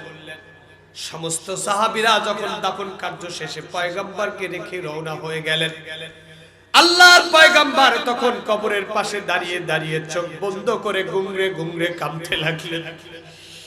আল্লাহর পয়গম্বরের চোখের পানি বর্ণন করে পড়ছে। সাহাবীরা ভয়ে পয়গম্বরকে ডাক দিতে পারছেন না, কেমন যেন লাগছে। হাদিসের ভিতরে এসেছে ইদা উবিরাল মাইয়াতু আতাহু মালাকানি ইয়াসআলানে। আল্লাহর পয়গম্বর বলেছেন, কোন মানুষকে যখন কবরের মধ্যে রাখা হয়, ওই কবর থেকে মানুষগুলো 40 কদম দূরত্বে চলে যাওয়ার সাথে সাথে কবরের ভিতরে মুনকার নেকির ফেরেশতা হাজির হয়। আল্লাহর পয়গম্বর গুমরে গুমরে কাঁদছেন, চোখ দিয়ে পানি পড়ছে। ওদিকে আসমান থেকে আল্লাহর পয়গম্বরের ওহী বন্টনের মন্ত্রী জিবরাইল এসে হাজির। এসে বলছেন, পয়গম্বর আপনি কেন কান্না করছেন, আপনার মন খারাপ কেন? আল্লাহর পয়গম্বর ডাক দিয়ে বলছেন, ও জিবরাইল, একদিন নয়, 2 দিন নয়, 17 বছর যার সাথে আমি জীবন সংসার পরিচালনা করলাম, ইসলামের অসহায়ত্বের সময়, অর্থনৈতিক দুর্বলতার সময়, সারা পৃথিবীতে যখন ইসলামের উপর আগ্রাসন, তখন যেই মহিলা সবথেকে বেশি আমাকে সহযোগিতা করেছে, ইসলামের অনবদ্য ভূমিকায় যেই মহিলার সবথেকে বেশি দাবি, সেই খাদিজা আজকে দুনিয়া থেকে চলে গিয়েছে। আল্লাহর কাছে যদি আসামি হয়ে যায়, মুনকার নেকির ফেরেশতা যদি খাদিজাকে প্রশ্ন করে আর খাদিজা যদি উত্তর দিতে না পারে, আমি পয়গম্বর দাঁড়িয়ে আছি, মুনকার নেকির ফেরেশতা আসবে আর আমি খাদিজার উত্তর দিয়ে দেব। জিবরাইল ডাক দিয়ে বললেন, আল্লাহর পয়গম্বর, আল্লাহ তাআলা শান্তি প্রতিষ্ঠার জন্য আপনাকে এমন ভাবে কবুল করে নিয়েছেন, আল্লাহ স্বয়ং আমাকে পাঠিয়েছেন, আপনি বাসায় চলে যান। মুনকার নেকির ফেরেশতার জবাব আজকে আপনাকে দিতে হবে না, স্বয়ং আরশে আজিমের মালিক খাদিজার মুনকার নেকিরের ফেরেশতার জবাব তার কুদরতি জবানে দিয়ে দিতে চেয়েছে। নবীদের স্ত্রীদের প্রতি কি ভালোবাসা মায়া ছিল! স্ত্রীদের সাথে সুসম্পর্কের শান্তি সর্বপ্রথম মুহাম্মদুর রাসূলুল্লাহ প্রতিষ্ঠা করেছেন। একটু জোরে বলেন না সুবহানাল্লাহ। আর আজকে বেয়াদব নারীবাদীরা তারা বলে মুহাম্মদুর রাসূলুল্লাহ কোথায় নারীদেরকে অধিকার দিয়েছেন, আর সেটা শুনে আমার মা বোনেরা স্বামীদের সাথে 24 ঘন্টা লাগায় দেয়। নাও কথা ঠিক কিনা বলেন? রাগ করতেছেন আপনারা? বাজারে, হাটে, মাঠে, বাজারে আগে পুরুষ দেখা যেত, এখন পুরুষ আর পুরুষ নাই, পুরুষ হয়েছে হিজড়া আর নারীরা হয়েছে পুরুষ। আপনি ঈদের মার্কেটে যান, 100 জন যদি পুরুষ থাকে 300 জন আছে নারী। সুবহানাল্লাহ। আছে না নাই? কথা কি আমি ভুল বলতেছি না ঠিক করতেছি? এটা কি রাসূলের সুন্নাত ছিল? এই সুন্নাতটা হলো আব্রাহাম লিঙ্কনের। কার সুন্নাত বলেন না, কার সুন্নাত? ওরা নারীদেরকে লেলিয়ে দিয়েছে। শোনো, আরে তোমাদেরকে দাসী বানাইতো আগে, ছিল তো ভালো, ছিল একটা পথ ছিল। তোমরা এই নবীর পথে থাইকে, নবীর আদর্শের পথে থাইকে, হায় হায় তোমারে বাজারে যাইতে দেয় না, মাঠে যাইতে দেয় না, মাদ্রাসা যাইতে দেয় না, চাকরি করতে দেয় না, ব্যবসা করতে দেয় না, তোমারে ঘরের ভিতরে বাইন্দা থুইয়া দেয়। এটা কি হইল? নামো, রাস্তায় নেমে যাও, ঝাড়ু নিয়ে নেমে যাও। বলে কি বলে না? কথা বলে না। আর দোকানদাররা ইল্লা মাশাআল্লাহ, রাগ করবেন না তো, কষ্ট পাবেন না তো? আপনি দোকানে গেলে যেই শাড়ি 1000, আপনার স্ত্রী দোকানে গেলে ওই শাড়ি 800। সুবহানাল্লাহ। কি হয় না বাবা? কথা বলে না, হয় না? আপনি গেলে কয় হাজার? 1000। আর নারীরা গেলে কেন কেন কেন? ডালমেকুস কালা, এখানে কোনো না কোনো গাবলা আছে। আর আপনারা পুরুষরা চিন্তা করেন, কষ্ট করে ইনকাম করে 200 বাসে, ভাই তুই যা, যাও যাও, তুমি যাও, তুমি সব কিনে নিয়ে এসো। কথা ঠিক কিনা বলেন? কিন্তু সাল্লাল্লাহু আলাইহি ওয়াসাল্লামের শান্তি প্রতিষ্ঠা, ঘরের অশান্তি থেকে শান্তি প্রতিষ্ঠা ছিল, নারীরা ঘরে থাকবে। নারীদের সমস্ত দায়িত্ব আল্লাহ পুরুষকে দিয়েছেন। সুবহানাল্লাহ বলবেন না? নারী খাবে কি, চলবে কিভাবে, তার আবরণ কিভাবে হবে, তার জীবন কিভাবে হবে, পুরো দায়িত্ব আল্লাহ পুরুষকে দিয়েছেন। একটু জোরে বলেন না সুবহানাল্লাহ। আল্লাহ তাআলার পয়গম্বর বলেছেন, শরফ একজন নারী যখন কন্যা সন্তান থাকে, ওই নারীর দায়িত্ব তার পিতার। একজন নারী যখন স্ত্রী হয়ে যায়, ওই নারীর দায়িত্ব স্বামীর। একজন নারী যখন মা হয়ে যায়, ওই মায়ের দায়িত্ব ছেলের। এটাই ইসলাম সৌন্দর্য করে দিয়েছে। তো বিশ্ব শান্তি প্রতিষ্ঠায় সর্বপ্রথম পরিবারে স্বামী স্ত্রীর মধ্যে সর্বপ্রথম শান্তি যিনি প্রতিষ্ঠা করেছেন, তিনি হলো সাইয়্যিদুনা নবিয়ুনা মুহাম্মদুর রাসূলুল্লাহ সাল্লাল্লাহু আলাইহি ওয়াসাল্লাম। একটু জোরে বলেন না সুবহানাল্লাহ। এরপরে দুই নম্বর শান্তি প্রতিষ্ঠায় দ্বিতীয় এখন হলো ঘর থেকে এখন আপনাকে যেতে হবে বাহিরে। কোথায় যেতে হবে? বাহিরে যাওয়া দরকার আছে না? এখন বাহিরে শান্তি প্রতিষ্ঠায় এক নম্বর ভূমিকা হলো সৎ কাজের আদেশ করা আর অসৎ কাজে নিষেধ করা। সেবানিও আল্লাহ কোরআনে দিয়েছেন, একটু জোরে বলেন না সুবহানাল্লাহ। আল্লাহ তাআলা বলেন ওয়ায়ানহাউনা আনিল মুনকার, তোমরা সৎ কাজের আদেশ করো এবং অসৎ কাজে বাধা দাও। যখনই তোমরা কোনো খারাপ কাজ দেখতেছো, হাদিসের পরিভাষাটা খেয়াল করে শুনেন, যদি তোমার সামর্থ্য থাকে তুমি হাত দিয়ে প্রতিহত করো। খারাপ দৃশ্য হাত দিয়ে ঠেকাও, এই খারাপ করতে পারবা না, সমাজে অশান্তি করা যাবে না, এটা রাসূল সাল্লাল্লাহু আলাইহি ওয়াসাল্লাম বলেছেন, কোরআনে আল্লাহর আয়াত এসেছে। যদি দেখো তোমার শক্তি নাই হাত দিয়ে ঠেকাবা, আর তুমি মুখ দিয়ে তাকে প্রতিহত করো। যদি মুখ দিয়ে করতে না পারো, মনে মনে ঘৃণা করো, তবু সমাজে অশান্তি সৃষ্টি করা যাবে। আর এখন তো সমাজ হয়েছে এমন, সৎ কাজের আদেশ আর অসৎ কাজের নিষেধ করতে গেলে তারে ধরে সবাই পিটায়। কথা ঠিক কিনা বলেন? এই যে আপনাদের এই মঞ্চের সামনে এটা কি? একটু সবাই বলেন এটা কি? আপনাদের মসজিদের কথা বলছি না, বাংলাদেশের অধিকাংশ মসজিদের সভাপতি সুদ খায়, সেক্রেটারি ঘুষ খায়, আর ক্যাশিয়ার হলো ইন্টারন্যাশনাল সাদাবাজ। রাগ করতেছেন আমার কথায়? মসজিদগুলোতে তারা দায়িত্ব পালন করছে, ইমাম সাহেব খুতবায় উঠে সৎ কাজের আদেশ অসৎ কাজের নিষেধ বলতে পারছে না, কারণ সুদের কথা বললেই যে আমরাই ওয়াজের সময় যখন চান্দার কথা কই এক দলের কেন যেন লেগে যায়। কথা ঠিক কিনা বলেন? আমরা সুদের কথা কইলে আরেকজনের লাগে, ঘুষের কথা কইলে আরেকজনের লাগে, আমরা হুজুরেরা পড়ছি মহা বিপদে। কথা ঠিক কিনা? আমাদের মতো বিপদ আর কারো নাই ভাই। আছে আছে আছে, কেমনে জানেন? আমি হুজুর, একটু যদি জোরে হাইটা যাই, পাবলিক ডাক ডাকে হুজুর দাওয়াত আছে নাকি, বলে না? কথা বলে না, বলে না? আমি যদি চিন্তা করি যে জোরে হাঁটলে যদি পাবলিক বলে দাওয়াতের কথা, জোরে আর হাঁটবো না, আজকে থেকে আস্তে আস্তে হাঁটবো। আমি আস্তে আস্তে করে হাঁটা শুরু করছি, এখন পাবলিক ডাক ডাকে হুজুর এমন খাওয়া খাইছেন হাঁটতে পারতেছেন না। আমি কই হায় হায়, জোরে হাঁটলেও দোষ, আস্তে হাঁটলেও দোষ, জোরেও হাঁটবো না আস্তেও হাঁটবো না, এখন হাঁটবো মাঝামাঝি। এখন তরুণ যুবকেরা ডাক দেখা হুজুর কপাল কি দেশের এরকম পোড়া পড়ছে যে হুজুরেরা এখন দাওয়াত পায় না। বলে কি বলে না? কথা বলে না? যত দোষ সব হুজুর নন্দন, ঠিক কিনা? অথচ শান্তি প্রতিষ্ঠায় হুজুরেরা যে বিশাল ভূমিকা পালন করবে, সেই ভূমিকা আজকে আমাদেরকে পালন করতে দেওয়া যাচ্ছে না, হচ্ছে না।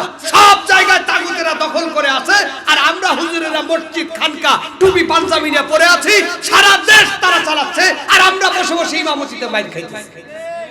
এর জন্যই এক নম্বরে সৎ কাজের আদেশ অসৎ কাজের নিষেধ, এটা যদি করতে পারেন সমাজে প্রতিষ্ঠা হবে। আর সেই সুন্নাত যিনি প্রতিষ্ঠা করেছেন তিনি হলেন সাইয়্যিদুনা নবিয়ুনা মুহাম্মদুর রাসূলুল্লাহ সাল্লাল্লাহু আলাইহি ওয়াসাল্লাম। একটু জোরে বলেন না সুবহানাল্লাহ। এরপরে দুই নম্বরে আল্লাহর পয়গম্বর, তার ব্যাপারে বলা হয়েছে তিনি সর্বপ্রথম ন্যায় বিচার প্রতিষ্ঠা করেছেন। একটু জোরে বলেন সুবহানাল্লাহ। যখন বিচারের কার্যক্রম হতো মক্কায়, বিবাক্কাতি ফি মক্কা, মক্কায় যখন বিচারের কার্যক্রম হতো সেখানে আবু জাহেল উতবা সাহেবের উপরে আর কোন বিচার চলতো? ধনীরা বিচার করতো গরিবদের, গরিবরা বিচার করতো না ধনীদের, ধনীরা যা খুশি তাই করতো, ক্ষমতাশালীরা তারা তাদের নিম্ন শ্রেণীর মানুষের উপর বিচার চাপায় দিত। এখনো এমন বিচার আছে না? না। একটা উদাহরণ দিলে সহজে বুঝবেন। একজনের কোটি টাকা, তার মেয়ে চলে গেছে, কয় বেড়াইতে গেছে, ঠিক কিনা? আর একজন কৃষকের মেয়ে ভুল করে চলে গেছে, কয়টা পালাইছে। কথা কয় না? একই কাজ দুইজনে করছে, কথায় পার্থক্য আছে না নাই? আবার দেখা যায় কোটি টাকার ছেলে অপরাধ করেছে, মদ খাইয়া রাস্তা দিয়ে ঘুরে, তার কোনো দোষ নাই। আর একটা ছেলে ছোট্ট একটু ইয়াবার ট্যাবলেট খাইছে, লে হালুয়া। কথা ঠিক কিনা? আইসা পুলিশ আছে, আর্মি আছে, র্যাব আছে, খাইলো কেন? ধর ধর। আর ওদিকে মদের লাইসেন্স দিয়ে বড় লোকের দ্বারা খাওয়ায়, খা জম্মের মতো খা, খাইতেই থাক, খাইয়া খাইয়া মর। বলে কি বলে না?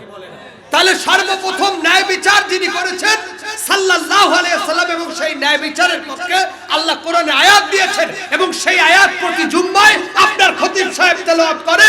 অথচ পুরো বাংলাদেশের কোথাও ন্যায় বিচার আমরা দেখতে পাই? আপনারা তাকাই দেখেন না। আজকে ন্যায় বিচার যদি থাকতো, আমার আগের যে আলোচক তিনিও বলেছেন, আজকে যদি ন্যায় বিচার থাকতো, আপনারা তাকায় দেখেন জাহাঙ্গীর বিশ্ববিদ্যালয়, যেখানে 100টা নারীকে ধর্ষণ করার পরে মিষ্টি খাইয়ে উদযাপন করা হলো, তার বিরুদ্ধে একটা মামলা হলো না। অথচ বাংলাদেশের শ্রেষ্ঠ সন্তান, এই দেশের তাফসীর জগতের সম্রাট আল্লামা দেলোয়ার হোসেন সাঈদীকে মিথ্যা ধর্ষণের মামলা দিয়া তারা 14 বছর যারা কারাগারে রেখেছিল, তারাই আজকে জুতা পিটা খায় মামু বাড়ি দিল্লি পালিয়ে যেতে বাধ্য হয়েছে। ইতিহাস ন্যায় বিচার না থাকার কারণে আজকে ন্যায় বিচার ধনীদের জন্য বিচার একরকম, গরিবদের জন্য বিচার আর একরকম, ক্ষমতাশালীদের জন্য বিচার আর একরকম, এই গণতন্ত্রের কর্মীদের জন্য বিচার একরকম। এটা হলো গণতন্ত্রের বিচার। আর আল্লাহ বলছেন ইন্নাল্লাহা ইয়ামুরু বিল আদল ওয়াল ইহসান ওয়া ইতাই যিল কুরবা। আল্লাহ বলছেন শোনো, তোমরা যারা আছো আমার পক্ষ থেকে আদেশ হলো ন্যায় বিচার করো। ধনী আর গরিব নাই, ক্ষমতাশালী আর কর্মী নাই, যে যে অপরাধ করেছে সমানভাবে বিচার হবে। একটু জোরে বলেন না সুবহানাল্লাহ। আমরা কেন বলি কোরআন আসুক? কেন বলি কোরআন আসুক? কোরআন আসবে, ওমরের ছেলেকে মদ খাওয়ার অপরাধে যেমন চাবুক মারা হয়েছে, কোরআন ক্ষমতায় আসলে ইউনূস যে সুদ খায় তার জন্য তারে চাবুক মারা উচিত। এটাই হচ্ছে কোরআনের শাসন। অথচ কোরআন আজকে নাই, এর জন্য যেমন খুশি তেমন চলতেছে। 2 নম্বরে শান্তি প্রতিষ্ঠায় 2 নম্বর ভূমিকা হলো ন্যায় বিচার। একটু জোরে বলেন না সুবহানাল্লাহ। এরপরে 3 নম্বরে হলো শান্তি প্রতিষ্ঠায় সব থেকে বড় হাতিয়ার হলো অন্যায় হত্যা থেকে কঠোরভাবে নিষেধ করা। অন্যায় হত্যা থেকে কি করা? নিষেধ করা। অর্থাৎ এক ভাই আরেক ভাইকে বিনা কারণে মারা যাবে না। এটা যদি হয় তাহলে সমাজে শান্তি প্রতিষ্ঠা হয়ে যাবে। সুবহানাল্লাহ বলেন না। যেমন আগে কন্যা সন্তানকে তারা দাফন করত মক্কা থেকে খুব কাছেই। যারা উমরায় গিয়েছেন, হজে গিয়েছেন, আপনারা দেখেছেন মক্কা থেকে সামফর একটু দূরেই যেখানে দাহিয়াতুল কলবি তিনি তার কন্যা সন্তানকে দাফন করেছিলেন এবং ওখানেই সবাইকে দাফন করা হয়।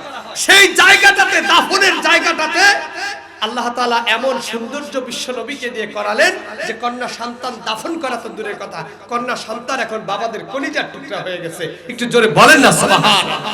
এটা এমনি এমনি আসে নাই। এই কন্যা সন্তানকে শ্রেষ্ঠত্ব আল্লাহ তাআলা এমনি এমনি দেন নাই। ভাইকে ভাই হত্যা করে ফেলে, মেরে ফেলে, মারে না ভাই। মায়ের কাছে আজকে সন্তান নিরাপদ না, সন্তানের কাছে আজকে মা নিরাপদ না, আজকে ভাইয়ের কাছে ভাই নিরাপদ না, আত্মীয়র কাছে আত্মীয় নিরাপদ না, লিডারের কাছে কর্মী নিরাপদ না। ঠিক কিনা? নেতাদের কথা বলতে গিয়ে তো একটা কথা আমার মনে পড়েই গিয়েছে, বলবো? কষ্ট পাচ্ছেন আপনারা? আহা, এই নেতারা আজকে 17 বছর কর্মীদেরকে দিয়ে চাঁদাবাজি করাইলো, দুর্নীতি করাইলো, লক্ষ হাজার কোটি টাকা পকেটে ভরাইলো। এই আপনাদের এলাকার আল্লাহর ওলি আল্লামা শাহ সুফি কেবলা পীরে হযরত মাওলানা মোহাম্মদ আবু নদবী সাহেব, কি ভাই নাম আছে না? কথা বলে না। ইনি তো আপনাদেরই এমপি ছিল, তাই না? এই আল্লাহর ওলি তো কাউরে আপনাদের এলাকায় ভালো মতো সুস্থ মতো ঢুকতেও দেয় নাই, সঠিক কথা বলতেও দেয় নাই, ঠিক কি না? এই আল্লাহর ওলি যাদেরকে দিয়ে চাঁদাবাজি করাইছে, এই কর্মীরা চাঁদা টান্দা করছে, উঠাইছে। দেখেন না 17 বছর পরে সব এমপি মন্ত্রী, কেউ লন্ডনে, কেউ আবার ভারতে, কেউ আমেরিকায়, খুব পোস্টপাস নিয়ে, বউ ছেলে মেয়ে নিয়ে, ইল্লা মাশাআল্লাহ। ভালো আছে না? কথা বলে না, ভালো আছে না? টাকা চুরি চামারি কইরা সব চলে গেছে। কিন্তু আজকে কর্মীরা এমন বিপদে, এখন কর্মীদের যাওয়ার কোনো জায়গা নাই। বিএনপির পায়ে ধরে, জামাতের পায়ে ধরে, চাচা আপন পরার বাসা। কথা ঠিক কিনা? তাহলে আপনারা কর্মীরা আজকে অন্যায় ভাবে মানুষকে হত্যা করেছেন, আপনারা কর্মীরা নেতার কথা অন্যায় ভাবে চাঁদাবাজি করেছেন, আপনারা কর্মীরা নেতার কথা অন্যায় ভাবে মানুষকে জোর জবর দখল করেছেন। আচ্ছা, সেই নেতা আপনারা ধুয়ে পালায় চলে গেছে। সাল্লাল্লাহু যখন সাহাবীদেরকে ডেকে বলেছেন, এই সাহাবীরা, আবু বকর দাঁড়াও, তুমি জান্নাতি, সার্টিফিকেট নাও। এই ওমর দাঁড়াও, তুমি জান্নাতি। এই ওসমান তুমি দাঁড়াও, তুমি জান্নাতি। আলী তুমি দাঁড়াও, মুআজ তুমি দাঁড়াও, জান্নাতি। এমন করে সাল্লাল্লাহু যখন 10 জন সাহাবীর নাম ঘোষণা করেছে, বাকি সব সাহাবীর মন খারাপ। এবং আবু হুরায়রা রাদিয়াল্লাহু তাআলা আনহু থেকে বর্ণিত, তিনি বলেছেন যায়েদ ইবনে হারেসা দাঁড়ালেন এবং বললেন, পয়গম্বর আপনি তাদেরকে সুসংবাদ দিলেন, আমাদের জন্য কি কোনো সুসংবাদ নাই? একটু জোরে বলেন না সুবহানাল্লাহ। আল্লাহ তাআলার পয়গম্বর বললেন, হ্যাঁ তোমাদের জন্য সুসংবাদ আছে। তোমরা থেকে শুরু করে কিয়ামত পর্যন্ত এই আমলটা যারা করবা, আমি পয়গম্বর বলে দিলাম তারাও আল্লাহর জান্নাতে যাবে।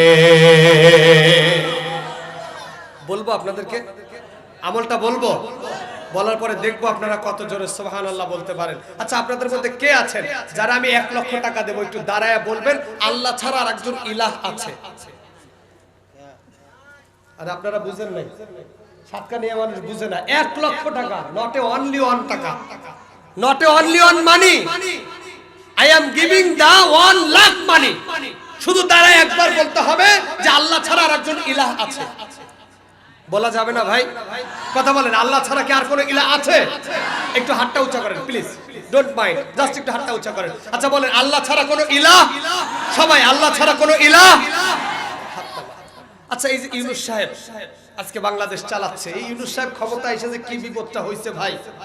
আওয়ামী লীগ তারা বিপদে পড়ে যে একটু দোয়া ইউনূস করবে, সেখানে ইউনূস আছে।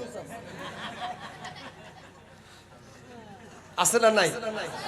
আল্লাহ এমন করছে তাদের অবস্থা যে দোয়া ইউনূস করার অবস্থা তারা নাই। কথা ঠিক কিনা বলেন? তাই ইউনূস সাহেব ক্ষমতা, উনি বাপ। আগামী কালকে থেকে আপনি প্রধানমন্ত্রী যদি অফার পান, বিনিময়ে আপনাকে বলতে বলা হলো যে আপনি বলবেন আল্লাহ ছাড়া আরেকজন ইলাহ আছে। আচ্ছা, সাতকানিয়ার কাঞ্চনাবাসী, আমি জানতে চাই আপনারা কি তাতে রাজি হবেন? কোনোভাবেই রাজি হবেন না? তাহলে আবার একটু হাতটা উঁচা করেন। আচ্ছা বলেন, আল্লাহ ছাড়া কোনো ইলাহ? আল্লাহ ছাড়া কোনো ইলাহ? এই পৃথিবীতে বিয়ের শখের ওয়াস্তা আগেই করেছি। 4টা নারী এই সাতকানিয়ার সব থেকে সুন্দর দেখে আপনার সাথে বিবাহের প্রস্তাব করা হলো, বিনিময়ে আপনার কাছে বলা হলো যে আপনি বলেন আল্লাহ ছাড়া আরেকজন ইলাহ আছে। 4টা নারী পেয়ে আপনারা কি বলবেন যে আল্লাহ ছাড়া আরেকজন ইলাহ আছে? কোনোভাবে বলবেন না? তাহলে শেষবারের মতো আবার একটু হাতটা উঁচা করে বলেন, আল্লাহ ছাড়া কোনো ইলাহ? আল্লাহ ছাড়া কোনো ইলাহ? এবার হাতটা নামান, দেখি আপনারা কত জোরে সুবহানাল্লাহ বলতে পারেন। আল্লাহর পয়গম্বর সাহাবীদেরকে উদ্দেশ্য করে বললেন, সাহাবীরা, আজকে থেকে শুরু করে কিয়ামত পর্যন্ত মান মাতা ওয়া হুয়া ইয়ালামু আন্নাহু লা ইলাহা ইল্লাল্লাহু দাখালাল জান্নাহ। যাদেরকে টাকার লোভ দেওয়া হলো, ক্ষমতার লোভ দেওয়া হলো, নারীর লোভ দেওয়া হলো, এরপরেও যারা বলেছে আল্লাহ ছাড়া আর কোনো ইলাহ নাই, আল্লাহ ছাড়া আর কোনো ইলাহ নাই, আমি পয়গম্বর কথা দিলাম তারা প্রত্যেকেই আল্লাহর জান্নাতে যাবে। কেন যেন মনে হয় আজকের মাহফিল আল্লাহ কবুল ও মঞ্জুর করে নিয়েছে। ওই আল্লাহ তাআলা ডাক দিয়ে বলছেন, ওমা আরসালনাকা ইল্লা রাহমাতাল লিল আলামিন। হে পৃথিবীর মানুষ শুনে নাও, আমার পক্ষ থেকে একমাত্র করুণা বিশ্ব জগতের জন্য। তিনি হলো নবী, আর নবীর আদর্শ ছাড়া পৃথিবীতে শান্তি নাই, আর নবী হলো শান্তি প্রতিষ্ঠার একমাত্র রূপকার। একটু জোরে বলেন না সুবহানাল্লাহ। আজকে যারা বাবার আদর্শ, স্বামীর আদর্শ, স্ত্রীর আদর্শ, অমুক নেতার আদর্শ, তমুক নেতার আদর্শ নিয়ে যারা আজকে শান্তি প্রতিষ্ঠা করতে চাও, তাহাজ্জুদের মাথা ঠুকতে ঠুকতে কপালে আদায় জিন্দা হয়ে যাবে। আল্লাহর কসম, রাসূলের আদর্শ ছাড়া বাংলাদেশে শান্তি আসবে না। শান্তি একমাত্র আসতে হলে রাসূল সাল্লাল্লাহু আলাইহি ওয়াসাল্লামের আদর্শের মধ্যে আসবে। কথা ঠিক কিনা বলেন? সুতরাং রাসূল আছে যেখানে, কোরআনের আইন আছে যেখানে, কোরআন হাদিস আছে যেখানে, কোরআন ছাড়া অন্য কোন আইন আমরা মানব? রাজি আছি তো ইনশাআল্লাহ? কথা বলেন না, রাজি আছি তো ইনশাআল্লাহ? আমি আলোচনার বাড়াবো না, 12টা বেজে গেছে। সর্বশেষ একটা কথা বলি, আপনারা যারা আছেন, আল্লাহর কসম আল্লাহে করে বলছি, আমি নির্দিষ্ট কোন দলকে ভোট দিতে বলছি না। সামনে যেহেতু নির্বাচন, এটা আমার হক, আলেম হিসেবে আপনাকে বলা এটা আমার দায়িত্ব। কারণ আমাকে আল্লাহ শিখাইছে তা'মুরুনা বিল মারুফ ওয়া ইয়ানহাউনা আনিল মুনকার। সৎ কাজ যখন আসে আদেশ করে দাও, অসৎ কাজ দেখলেই বাধা দাও। নির্দেশনা কার? আরো জোরে বলেন কার? আমি কাউকে বলছি না আপনারা তারে ভোট দেন। শুধু আমার পক্ষ থেকে আপনাদের কাছে একটা অনুরোধ, যে কয়জন ক্যান্ডিডেট আছে আপনার কাছে যখন আসবে, একটু দয়া করে খালি ক্যান্ডিডেটের চেহারার দিকে তাকাবেন আর বলবেন, ভাই আমার দিলটা তো চায় আপনারে ভোট দিতে, আমার মন চায় আগামীর বাংলাদেশের এই সাতকানিয়া আপনার মাধ্যমে চলুক, কিন্তু আমার একটা কন্ডিশন আছে, শর্ত আছে। আপনি এখানে দাঁড়িয়ে ওয়াদা করে যাবেন, আল্লাহর জাতে সিফাতের কসম করে বলে যাবেন, যদি আমি আপনারে ভোট দেই আর বিনিময়ে যদি আপনি সাতকানিয়ার দায়িত্ব পান, আগামীর সংসদে আপনাকে সাতকানিয়া কোরআন দিয়ে চালানো লাগবে। কথা বলে না? আমি ভুল বললাম না ঠিক বললাম? আপনার সাথে আমার কোনো বৈরতা নাই। আপনি কোন দল কোন মার্কা নিয়ে এসেছেন তারও কোনো কথা নাই। আমার শুধু একটা চাওয়া, আমার যে নেতা হবে তার কোরআন দিয়ে বাংলাদেশ চালানো, ব্যাস। হিসাব নিকাশ ক্লিয়ার। কিন্তু যদি আপনি আমার থেকে ভোট নিয়ে, আমার সমর্থন নিয়ে আপনি যদি সাতকানিয়ার দায়িত্ব পান আর আমার কোরআন, আমার আল্লাহ, আমার রাসূলের বিরোধিতা করে গভর্নমেন্টের আইন আর গভর্নমেন্টের সংসদে কোন আইন পাস করার দুঃসাহস আপনি দেখান, আপনি মনে রাখবেন সাতকানিয়াতে ঢুকবেন, আপনার মতো নেতাকে পায়ের তলায় ঠেলে জিহ্বাটা টেনে ছিঁড়ে ফেলে দেব। যদি এমন এমন ঘোষণা যদি আপনি দিতে পারেন, আল্লাহর কসম, চোর ডাকাত গুন্ডা বদমাশ নেতা যেই হোক, সে 14 বার কসম করে হলেও বলবে আমারে তো এমপি বানা, তবু আমি আল্লাহর কোরআন চাই। কথা ঠিক কিনা বলে? তাহলে আজকে আমাদের শিক্ষা হলো 3টা। কয়টা বলে না? কয়টা? 1 নম্বরে বিশ্ব মানবতার শান্তির জন্য সর্বপ্রথম কাজ করেছে কে? হযরত মুহাম্মদুর রাসূলুল্লাহ। সবাই বলে না হযরত মুহাম্মদুর রাসূলুল্লাহ।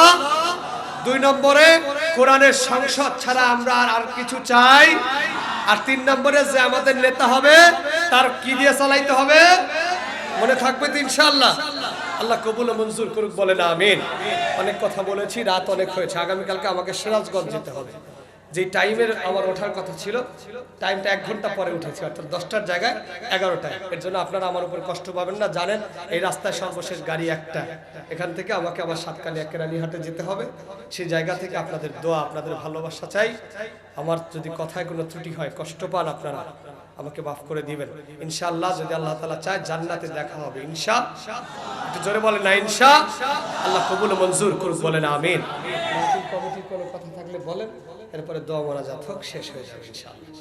দোয়া করবেন জি ওস্তাদ, এলাকার জন্য একটু দোয়া করবেন, সমিতির জন্য ইনশাআল্লাহ।